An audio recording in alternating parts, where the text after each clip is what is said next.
Et ce qui est fascinant, c'est que cette compréhension de la vérité n'est absolument pas une révélation moderne. Elle se retrouve à travers les âges. Si l'on remonte sur plusieurs millénaires, on découvre qu'elle a toujours existé, comme un fil subtil traversant l'histoire. De tout temps, quelques individus ont ressenti, au cœur du tumulte historique, la présence d'une menace permanente, parfois désignée comme une philosophie éternelle. L'idée que la vérité intemporelle de notre existence a toujours été présente n'a été réellement comprise que par une poignée d'entre nous.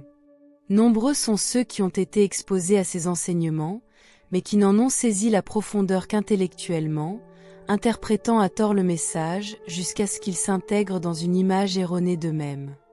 Ce schéma se retrouve dans l'ensemble des religions. Chaque tradition spirituelle renvoie à une réalité transcendante, mais trop souvent, la pratique religieuse se perd dans les méandres de notre ego, un faux moi qui s'oppose radicalement à la véritable transcendance. Cette situation, à la fois ironique et mélancolique, invite parfois à l'aborder avec humour, en reconnaissant le dilemme humain et les schémas illusoires qui nous affectent tous. Identifier ces mécanismes d'abord chez les autres, puis en nous-mêmes, peut s'avérer une source de libération. Il arrive que l'on ne puisse s'empêcher de rire de l'absurdité de la situation, et ce rire devient alors une véritable manifestation de transcendance. Durant les 20 à 30 dernières années, j'ai constaté comment mon propre esprit engendrait des conflits et des souffrances à partir de rien. Je me plaignais des circonstances et des personnes, guidé par un égoïsme enraciné dans une illusion fondamentale. Cette illusion a été à l'origine de tout le drame qui a marqué mon existence. Arrivé à un point où cela devenait insupportable, un événement merveilleux s'est produit. Au cœur d'une intense douleur, le cauchemar de ma vie s'est transformé en un rêve apaisant. Ma manière de vivre a été bouleversée dès que la dimension transcendante a envahi ma conscience. Dès que cet espace transcendant se manifeste dans ton expérience, tu ne perçois plus la vie à travers le prisme déformant d'un faux moi. Ce faux moi, avec tous ses préjugés et sa soif insatiable de conflit, altère chaque moment vécu. Il exige la souffrance, car il se renforce par chaque plainte et chaque jugement. Ce phénomène est visible dans le comportement quotidien des gens. Ils se plaignent et critiquent parce que cela leur confère un sentiment d'identité renforcé. Dès qu'une plainte surgit, c'est le signe que tu considères quelque chose comme insuffisant, et ce faisant, tu t'arroges une position de supériorité.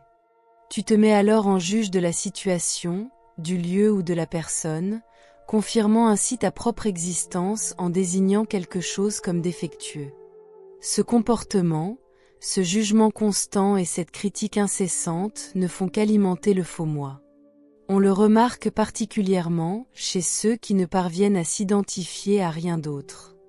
Ils errent, vocifèrent des obscénités ou lancent des remarques désobligeantes à quiconque croise leur chemin. Leur image d'eux-mêmes se construit en accusant autrui d'être mauvais ou immoral. Ils s'accrochent à cette identité, car c'est tout ce qu'ils possèdent. C'est une force puissante, une force qui se nourrit de négativité et se renforce à chaque plainte. Que devons-nous en tirer?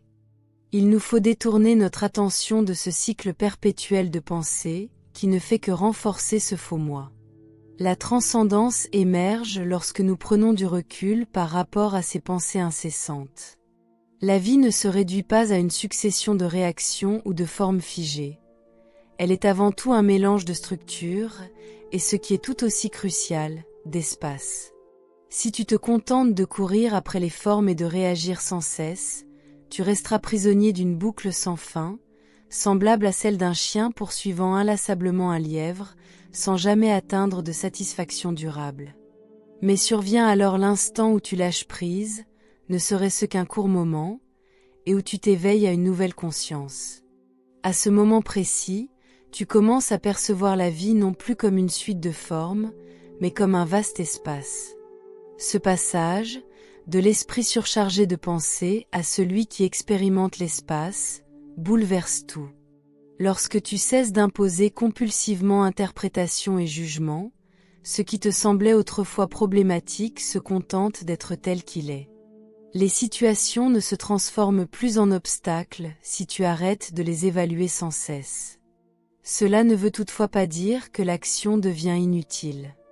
Bien souvent, le changement est indispensable et agir demeure légitime. L'astuce réside dans le fait d'agir sans se laisser envahir par une plainte constante. Lorsque tu passes à l'action sans jugement, l'énergie que tu investis circule plus librement et de manière plus efficace, menant ultimement à de réelles transformations.